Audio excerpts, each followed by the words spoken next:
Assalamualaikum warahmatullahi wabarakatuh. Bismillah, walhamdulillah, assalatu wassalamu ala rasulillah, Sayyidina Muhammad ibn Abdillah, wa ala alihi wa sahbihi wa man tabi'ahu wa mawalah. Amma ba'd. Otak bayi manusia berbeda dengan otak bayi binatang.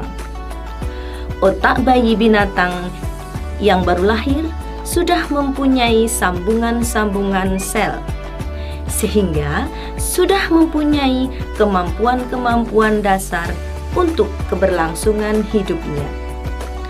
Sebagai contoh adalah bayi jerapah. Dia sudah bisa langsung berjalan sesaat setelah ia dilahirkan. Begitu juga dengan bayi penyu. Ia sudah bisa langsung berenang ke lautan bebas sesaat setelah ia menetas. Akan tetapi berbeda dengan bayi manusia.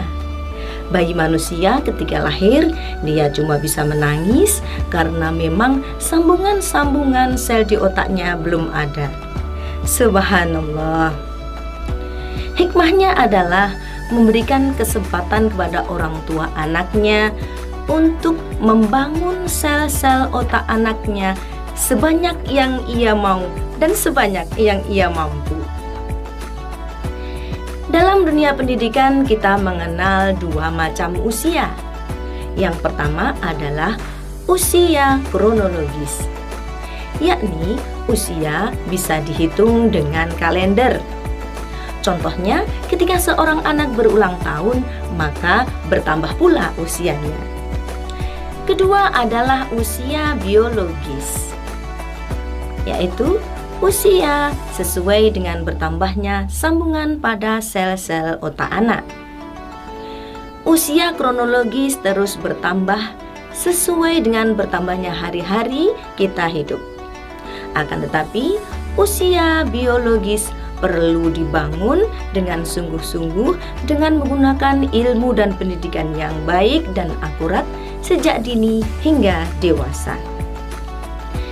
An Abi Hurairah radhiyallahu anhu anna Rasulullah sallallahu alaihi wasallam qala ma min maulidin illa yuladu 'alal fitrah fa abawahu yuhawidanihi aw yunassiranihi aw yumajjisanihi.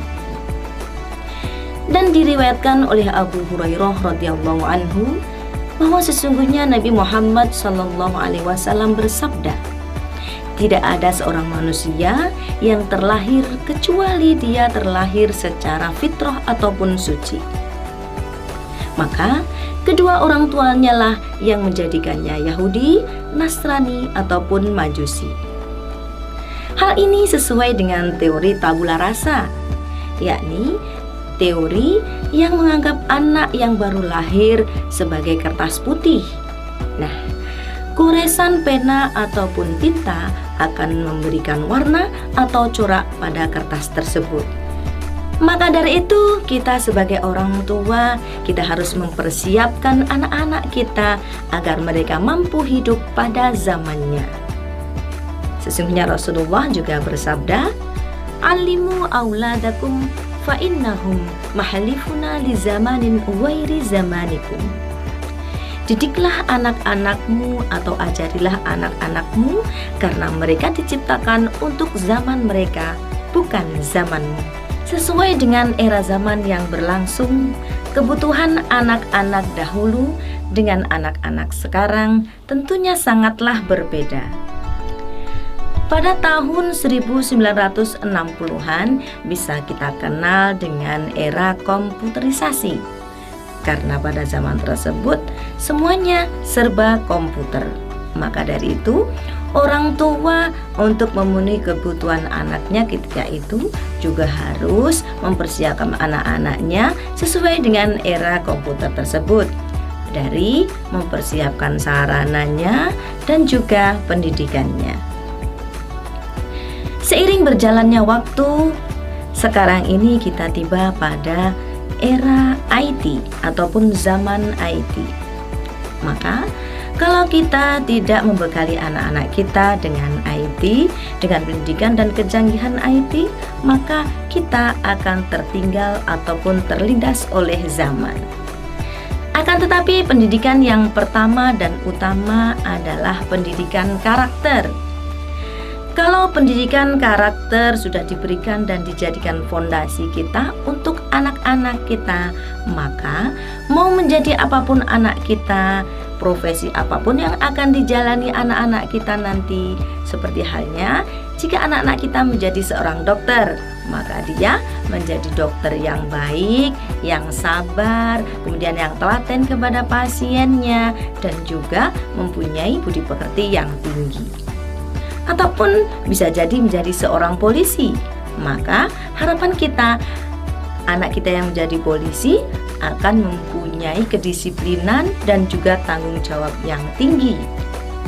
Tentu saja tidak terlepas dari budi pekerti yang luhur. Atau juga misalnya anak-anak kita menjadi seorang guru. Nah, bukan seorang guru yang cuma mentransfer ilmu, akan tetapi guru yang mengajarkan anak-anak didiknya tentang adab budi pekerti sehingga mereka berkelakuan baik dan juga berbudi luhur. Ihdinas siratal mustaqim. Wassalamualaikum warahmatullahi wabarakatuh.